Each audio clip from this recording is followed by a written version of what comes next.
Okay, hello everyone. So we have started a series of understanding, designing, and implementing Microsoft Azure AI solutions AI 102. Okay. One of the questions जो सबसे पहले लोग पूछते हैं first is कि पहले तो ये बताओ कि AI क्या है, फिर बताओ ये मशीन लर्निंग क्या है, फिर डेटा साइंस क्या है, फिर इन सब में डिफरेंस क्या है. And one of the question जो मुझसे बहुत रिसेंटली पूछा गया था वॉज कि अगर AI ऑलरेडी है तो फिर अज्योर AI या AWS AI इनकी क्या ज़रूरत है, why are there certificates upon it, उसको क्यों पढ़ना है और उसके बाद क्यों उसको समझना है जब AI ऑलरेडी है और उसे हम ऑन प्रीमाइज इम्प्लीमेंट कर सकते हैं.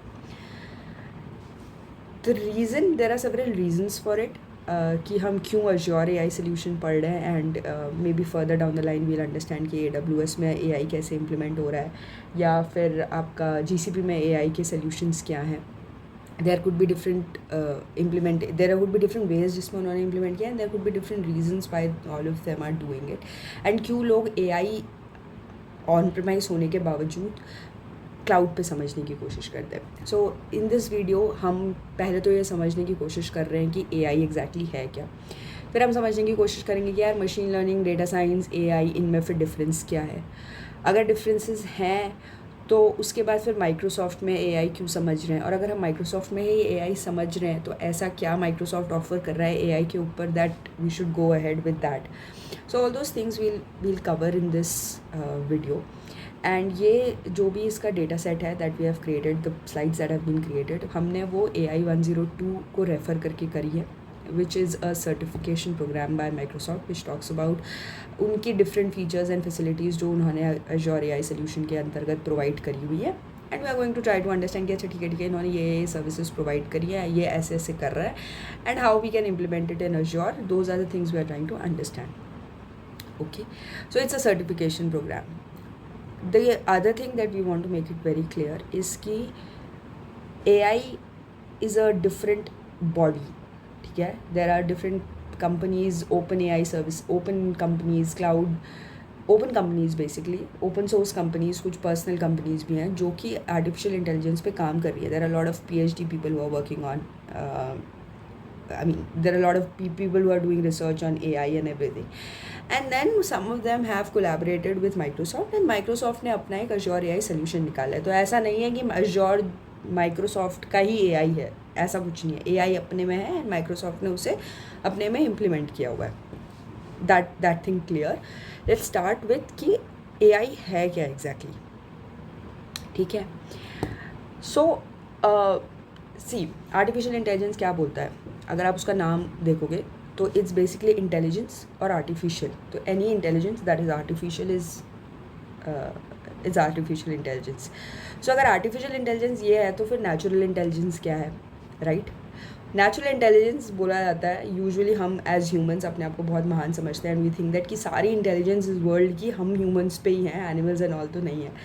एंड राइट नाउ मैं भी उन्हीं ह्यूमंस की तरह बिहेव करते हुए एक्सेप्ट करती हूँ कि ठीक है यार, ह्यूमंस की ही इंटेलिजेंस की बात हो रही है, और उसी ह्यूमन इंटेलिजेंस को जब हमने एक मशीन से करवाया है, that is what an artificial intelligence is. So for example, अगर मैं कार चला सकती हूँ and I M now teaching a machine car चलाना, तो मैं क्या कर रही हूँ, एक मशीन को अपनी इंटेलिजेंस सिखा रही हूँ, and that machine is what, it's an example of artificial intelligence. अगर मैं एक टेक्स्ट रीड करके उसको समझ पाती हूँ और आपको समझा पाती हूँ, that is an intelligence of me, of understanding, of comprehending and then further explaining. अगर मैं वही चीज़ एक रोबोट को सिखा पा रही हूँ, then that robot is an example of artificial intelligence. So what artificial intelligence is, it's basically आपका सेट ऑफ सॉफ्टवेयर्स हैं जो कि ह्यूमन लाइक कैपेबिलिटीज़ को दे have the human like capabilities. ठीक है, अब ह्यूमन लाइक कैपेबिलिटीज़ कैसी होती है, एक तो अभी इसमें 3-4 एग्जांपल्स हैं, राइट. जैसे कि विजुअल परसेप्शन. विजुअल परसेप्शन मतलब क्या होता है कि आप इमेजेस देख के समझ पा रहे हो कि ये कौन सी इमेज है. आप इमेज देख के आप याद कर पा रहे हो कि अच्छा ये वाली इमेज मैंने पहले कहाँ देखी थी. आप इमेज देख के आप उसको स्ट्रीमलाइन कर पा रहे हो कि अच्छा ठीक है ये वाला, जैसे अगर आपको मैंने एक रोड की इमेज दिखाई जिसमें लोग चल रहे हैं, तो आप बोल सकते हो कि ये वाला बंदा और ये वाले बंदे में इतना गैप है. या अगर आप वीडियो देख रहे हो और आपको एक कार चलती हुई दिख रही है और एक इंसान है एंड अब वो पास दिख रहा है, नहीं लाइक अच्छा देयर इज़ अ प्रोबेबिलिटी कि एक्सीडेंट हो जाए. So those are your visual को अंडरस्टैंड करके you're making a you're making a judgment out of it. So that is what is visual perception. तो there are machines now that have been developed जो कि ये visual perception कर सकती है, ठीक है. Then there is text analysis and conversion, which is basically कि आपका बहुत सारा टेक्स्ट है, उसको समझ के अंडरस्टैंड करके आपको किसी सवाल का जवाब दे पाऊँ. जैसे कि फॉर एग्जांपल जैसे बचपन में नहीं करते थे हमने SST की बुक पढ़ी, हमने को सब्जेक्ट पढ़ा, उसके बाद हम उसको याद कर लिया और अब हमसे उसके बारे में जो भी सवाल पूछा जाएगा हम उसको जवाब दे सकते. That is was text analysis और उसका कन्वर्जन करना. जैसे कुछ लोग होते हैं जिन्हें 3 लैंग्वेजेस आती है तो वो कन्वर्ट भी कर सकते हैं, तो that is also in a way text analysis and conversion, वो भी उसके अंदर ही आता है. Then there is speech. For example अभी मैं कुछ बोल रही हूँ, आप उसे सुन रहे हो और उसको अंडरस्टैंड कर रहे हो, right. What you are doing is कि आप मेरी स्पीच समझ पा रहे हो. अब हो सकता है कि अगर आप मेरे सामने बैठे होते इन अ सेट ऑफ क्लास तो आप मुझसे कुछ सवाल पूछते, मैं फिर वो सवाल समझती, फिर मैं जवाब देती. तो जब मैं ये सवाल जवाब वाला चीज़ कर रही हूँ, that is what we are having a conversation. अब यही चीज़ जब AI करता है तो that is called conversational AI, where AI is able to understand तुम्हारा सवाल, फिर उस पर अपना जवाब दे पा रहा है, फिर तुम दोबारा सवाल पूछ रहे हो तो वो फिर से जवाब दे पा रहा है. That is what a conversational AI is. Then there is one जिसमें आप सिर्फ बोल रहे हो और वो सिर्फ लिख के जवाब दे रहा है, तो दैट इज़ ऑल्सो वो AI के उसमें ही आता है. Then there is decision making. देखो when there is a huge amount of data, आप उस डेटा को कोरिलेट करके प्रिडिक्शंस कर पा रहे हो कि नेक्स्ट ये होगा, या आप उसे समझ के एक नया सेट ऑफ एक्शंस दे पा रहे हो. All those things are what are the capabilities of AI, which are also the capabilities of humans, and we are trying to implement them through a machine. उसका रीज़न ये है कि हमारे humans जो है, हमारे पास अब डेटा जो है बहुत ह्यूज है. आप 10 लोगों का डेटा समझ के या एक सब्जेक्ट का डेटा समझ के पढ़ सकते हो, बट अ ह्यूमन ऐसा नहीं हो सकता ना कि उसको ऐसे लॉ भी आता है, उसको डॉक्टर भी है, वो उसको कंप्यूटर्स भी आती है, उसको सब, ऐसा तो नहीं है ना. तो हम मशीन्स के थ्रू क्या कर रहे हैं, हम उसे सब सिखा रहे हैं क्योंकि उसकी कैपेबिलिटी है कि वो सब सीख ले, and it can help you in it can basically help you in understanding things that are out of your realm. जो आपको नहीं पता है उसको समझने में आपको हेल्प हो जाएगा वो. So those are some of the things that AI does in simple ways. AI कर क्या रहा है, आप अपनी ह्यूमन इंटेलिजेंस को एक मशीन को सिखा रहे हो, और जो भी मशीन ह्यूमन लाइक बिहेव कर पाती है that is N AI software, और वो AI it's basically part of AI. B it cars, B it आपका Alexa, बी इट आपका फॉर एग्जांपल वो जो मशीन वो चलती हैं, मशीन्स चलती हैं, दे आर लाइक कि जैसे आपकी जब कार, मतलब नॉट लाइक मशीन, जैसे आपकी कार में बैठे हो आप, आपने वो नहीं लगाया हुआ है, सीट बेल्ट नहीं लगाया, तो आजकल कार्स में वो हो जाता है कि नहीं इट विल स्टार्ट बीपिंग कि नहीं आपने, those are all part of AI in ways, ठीक है. And we are trying to see कि इन सारी कैपेबिलिटीज़ को अज्योर ने कैसे इम्प्लीमेंट करा है, कैसे सॉफ्टवेयर्स प्रोवाइड करें कि हम इन्हें ईजिली इम्प्लीमेंट कर पाएँ, ठीक है. Next, we come up to understanding AI related terms. But before we come into understanding AI related terms, there was one question that I had for a very long time कि यार अगर AI already है, AI के models already हैं, अगर software already है, तो मैं cloud पे क्यों जा रही हूँ, राइट. क्यों मुझे Microsoft Azure चाहिए, क्यों मुझे AWS चाहिए, क्यों मुझे Google का cloud चाहिए, मुझे कोई भी cloud की सर्विस क्यों चाहिए. The reason being कि हमारे पास जब डेटा कम होता है तो हम AI का यूज़ करके, उसके मॉडल्स को यूज़ करके, उसको ट्रेन करके हम बहुत सारी चीज़ें कर सकते हैं. बट जब हमारे पास डेटा ह्यूज हो जाता है तो हमें एक कंप्यूट का ज़रूरत पड़ता है, हमें एक हार्डवेयर का ज़रूरत पड़ता है, हमें CPUs की ज़रूरत पड़ती है. If you are as an individual, आप अपना हार्डवेयर सॉफ्टवेयर सारा इम्प्लीमेंट करके वो सारी चीज़ें कर सकते हो, great. Most of the Indian companies, अभी जैसे रिसेंटली ओला ने अपना क्लाउड मॉडल लॉन्च किया, राइट, कृत्रिम करके लॉन्च किया उन्होंने. तो उन्होंने बेसिकली क्या किया, उन्होंने अपना पूरा एक सर्वर बनाया होगा, उसमें उसके सारे कंप्यूट सर्विसेज प्रोवाइड करेंगे, सब कुछ करेंगे, उनका पूरा टीम होगा, फिर वो सर्वर्स मेंटेन कर रहे होंगे वो कि कुछ ख़राब हो जाए, सही हो जाए. समटाइम्स कंपनीज जो होती हैं, they don't want to invest so much on that, and they just want कि ठीक है सेम ही तो AI मॉडल है, I just want to use it अपने हिसाब से, and I don't want to further invest so much on my hardware things. For them, usually cloud services come into picture, जहाँ पे they provide you the infrastructure, और they even sometimes provide you a starting hand. जैसे for example अगर कोई Microsoft AI पढ़ रहा है तो उसे बहुत सारी चीज़ें समझ में आ जाएंगी, बहुत सारे सॉफ्टवेयर्स यूआई के फॉर्म में अवेलेबल होंगे, तो आप डायरेक्टली यूज़ कर सकते हो. You get a hand of a lot of things. इन दो scenarios cloud services are better. Okay, अगर आप पे कैपेबिलिटी है कि आप अपना कंप्यूट बना लो, आप पे इतना पैसा है कि आप अपना हार्डवेयर क्रिएट कर लो उतने डेटा को करने के लिए, ग्रेट, आपको ज़रूरत नहीं है अज़ूर की. अगर आप पे नहीं है, and mostly if you looking for a job where in you want to work on AI and everything, most of this companies in service basis everything are using, वो क्लाउड की ही सर्विसेज यूज़ करती हैं. And in that case ये वाला certification is good for you. ठीक है, moving ahead with this, now there are 3 terms that are there. ठीक है, एक तो होता है data science, machine learning, AI. आप जॉब सर्च करोगे ना, आपको बहुत मिल जाएंगे, machine learning engineer, data scientist. I think data scientist was the top 21st century का सेक्सियस्ट जॉब था, आई थिंक 7-8 years बैक. Then we have machine learning engineers. Now people are like, हमें मशीन लर्निंग इंजीनियर्स चाहिए after the coming of generative AI and ChatGPT. Now everyone is like, हमें हमारा models बनाने हैं.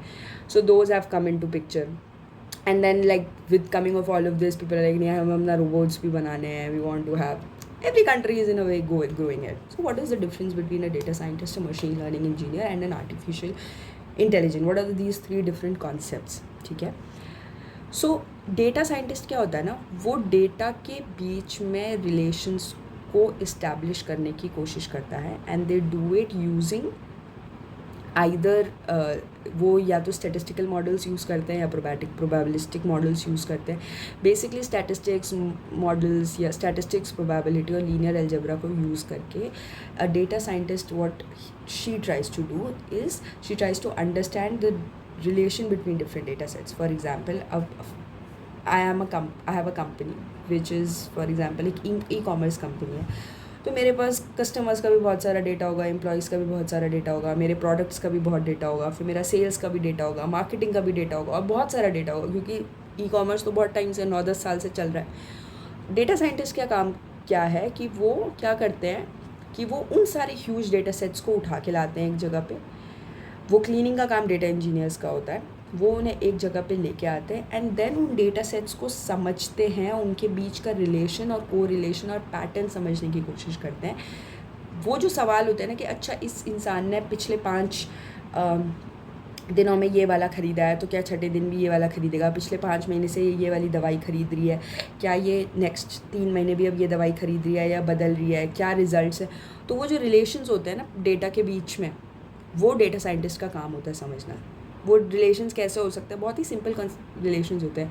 जैसे कि जो लोग सिगरेट्स ख़रीदते हैं अक्सर वो कोल्ड ड्रिंक्स भी ख़रीदते हैं साथ में, अगर आप ब्लिंकिट का डेटा देखो.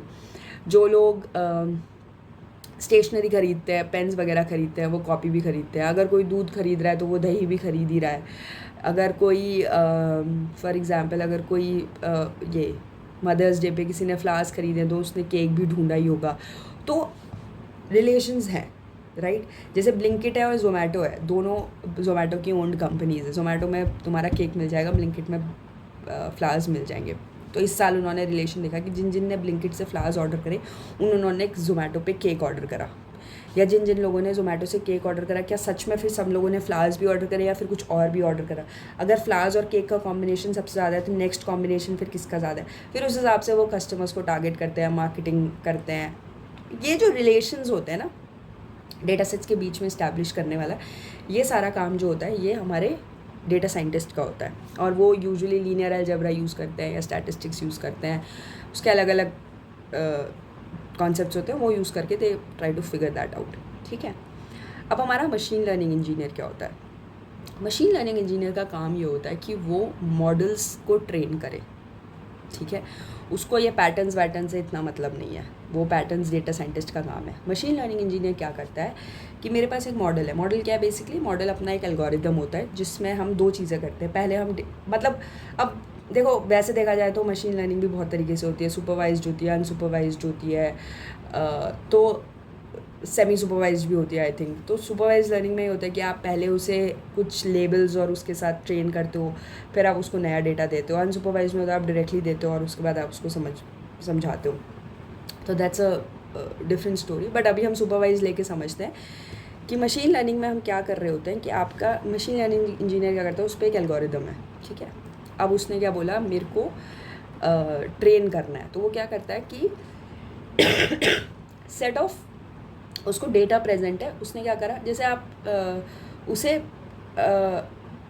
फॉर एग्ज़ाम्पल जैसे मुझे अपने मॉडल को ये सिखाना है कि वो सही से कैट को आइडेंटिफाई करे, तो मैं क्या करूँगी, मैं अलग अलग तरीके की कैट्स उसे दिखाऊंगी और इनिशियली 10, 20, 100, 1000 दिखा के मैं बोलूँगी कि देख ये वाली जो चीज़ है दैट इज़ कैट। फिर मैं उसे ये भी बोलूँगी, कहीं कहीं पे मैं उसे ज़ेब्रा दिखाऊंगी, मैं बोलूँगी नहीं ये ज़ेब्रा है, और वो कैट आइडेंटिफाई करेगा तो मैं बोलूँगी नहीं नहीं इसे कैट नहीं कर सकते, दिस इज़ ज़ेब्रा, इसकी कैरेक्टरिस्टिक ये है तो ये कैट ही होगी।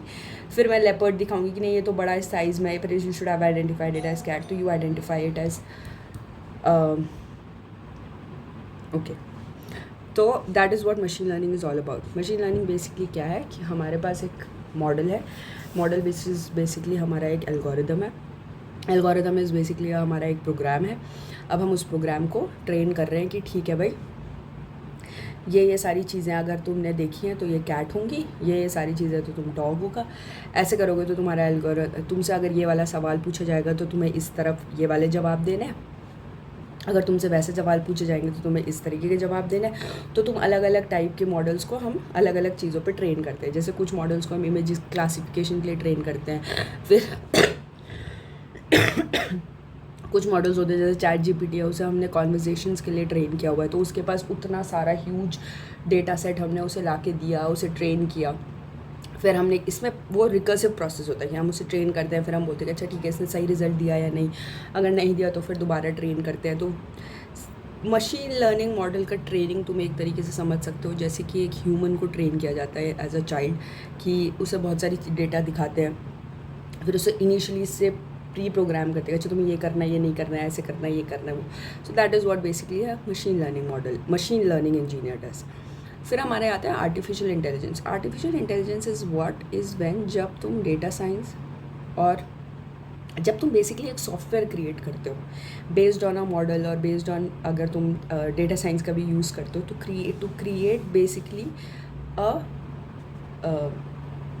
what you're creating actually is a software. For example जैसे Alexa है, Alexa is a software, ठीक है, which is doing what, वो तुम्हारा conversational AI कर रहा है, that is an artificial intelligence.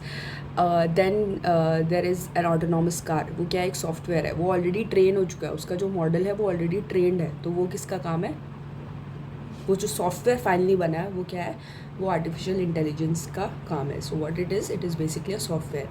Now there is an understanding that I have, it could not apply to a wholesome correctness, but what I have an understanding is artificial intelligence और machine learning बहुत ज़्यादा highly co-related है, क्योंकि आप एक model बनाते हो वही मॉडल आपका सॉफ्टवेयर में यूज़ होता है। Data science on the other hand is more into data engineering, more into आप जब डेटा सेट्स के बीच में रिलेशंस बना रहे हो, more into predictions of it. आप डेटा साइंस का यूज़ कर सकते हो in an artificial intelligence software. For example अगर अमेज़ॉन की ऐप है तो वो डेटा साइंस को यूज़ करके बता सकते हैं कि ठीक है इसने 5 बंदे इसने ये ख़रीदे हैं तो ये नेक्स्ट ये चीज़ खरीदेगा, या 5 लोग जो न्यूयॉर्क में रहते हैं वो ये चीज़ खरीद रहे हैं, या 10 लोग ये खरीद रहे हैं, तो प्रॉब्ली जो लोग उसके आसपास रहते हैं वो ये चीज़ खरीदेंगे। तो when the data is involve वहाँ पे a data scientist come into a picture और उसका यूज़ हो सकता है, ठीक है। But to use that in a say for example an autonomous car, वो आई डोंट थिंक उतना एप्लीकेबल होता है। जहाँ पे आप ऑटोनॉमस कार क्रिएट कर रहे हो या जहाँ आप एलेक्सा को ट्रेन कर रहे हो टू क्रिएट अ सॉफ्टवेयर जो खुद से वो कर रहा है, दैट इज़ वेयर आपका machine learning is more, machine learning के models are come into picture. So what I am trying to say is कि जहाँ पे डेटा को यूज़ करके प्रिडिक्शंस करने हैं इन दोज सॉफ्टवेयर्स, ठीक है, in those AI softwares is where data scientist are required. जहाँ पे आपको मॉडल्स को क्रिएट करना है और आपको से फॉर एग्जांपल रोबोट्स क्रिएट करने हैं, या कुड बी ऑटोनॉमस कार भी एक तरीके से रोबोट ही है, या फिर आपको एक विजन सिस्टम्स क्रिएट करना है कि ठीक है यार कोई भी बंदा जो ऐसा दिखता है वो अंदर नहीं आना चाहिए, वहाँ पे आपका मशीन लर्निंग इंजीनियर ज़्यादा काम आता है, where you are training the model, ठीक है।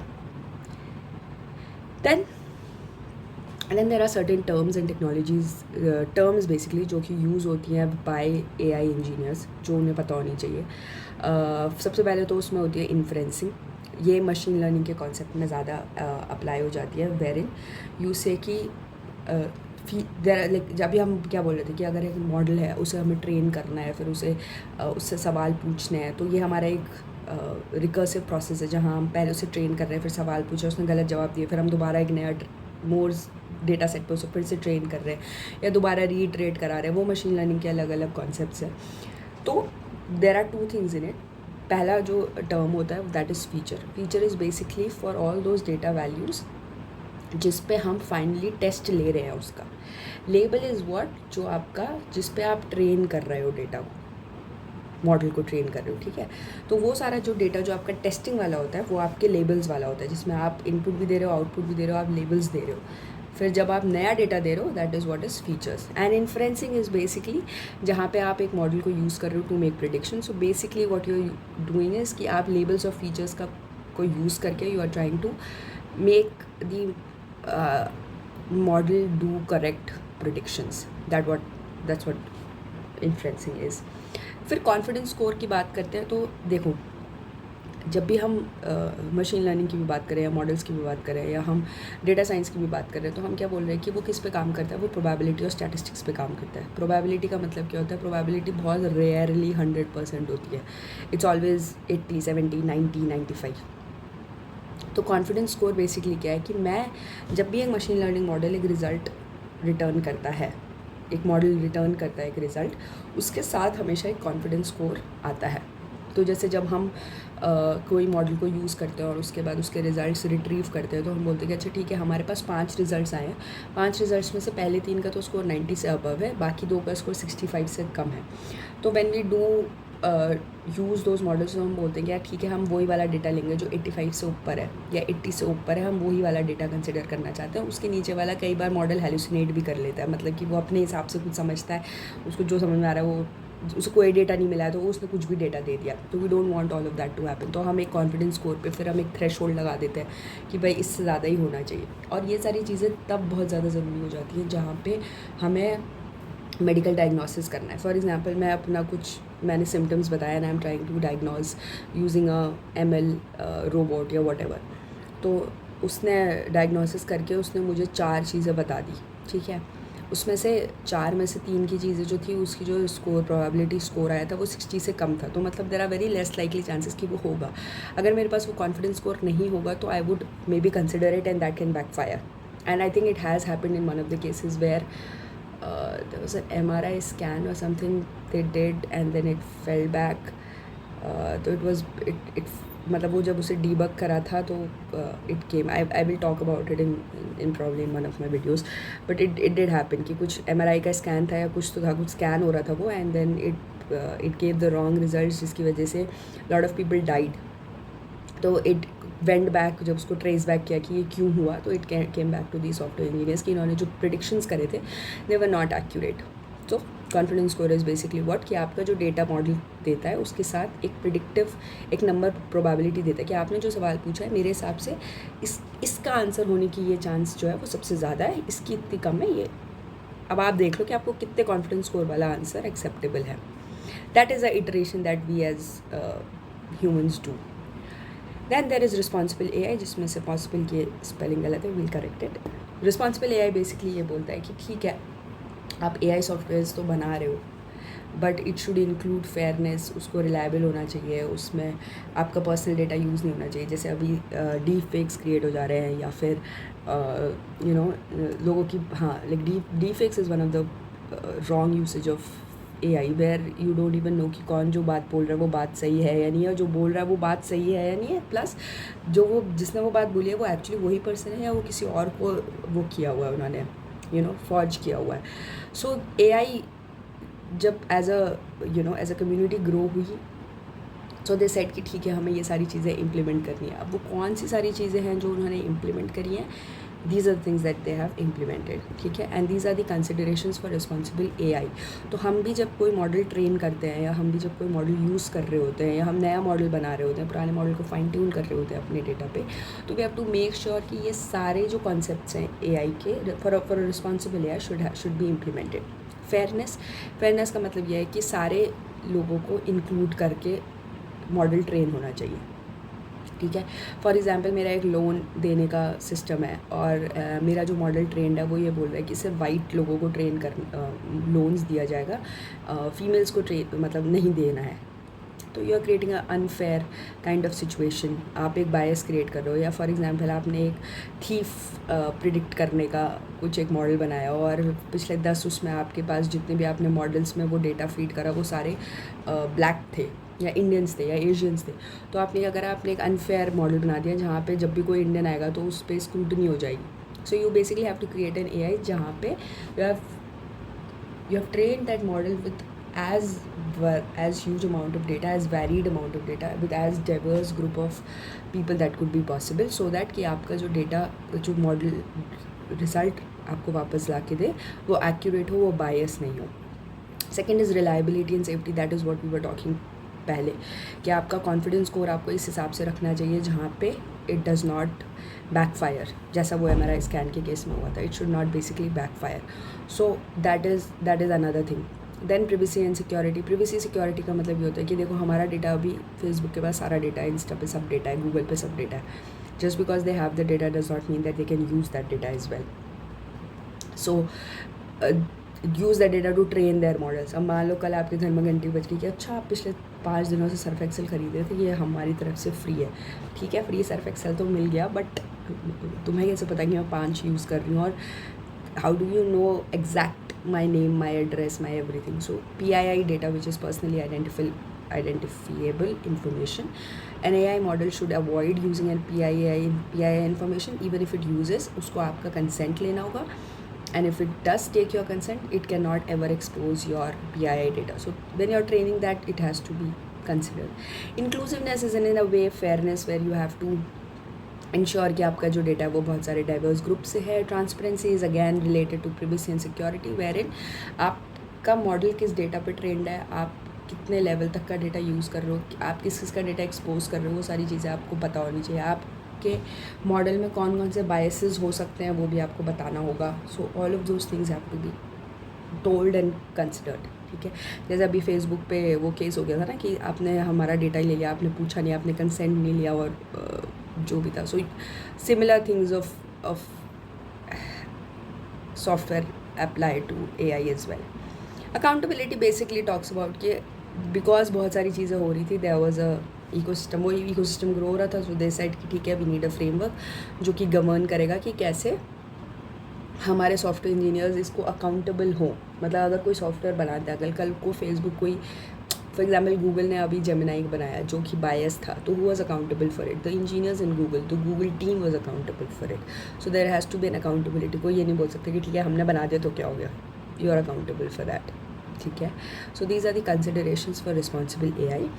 एंड देन अजोर के आप I think we're clear with what Azure, what AI is, what are the different concepts of it. Next, in the next probably videos, we will be covering कि Azure की क्या क्या offerings है, Azure machine learning क्या है, AI service क्या है, OpenAI का service क्या है, Cognitive क्या है, फिर Azure AI Studio क्या है, Azure OpenAI service और OpenAI में क्या difference है. So all of those things we'll be covering in the next video, and I hope that with this video you got a context of it, you got an understanding of it. कोई भी doubt है तो let me know. And if you want me to explain it in a different way, let me know that as well. That's it. I think we'll meet in the next video then. Bye.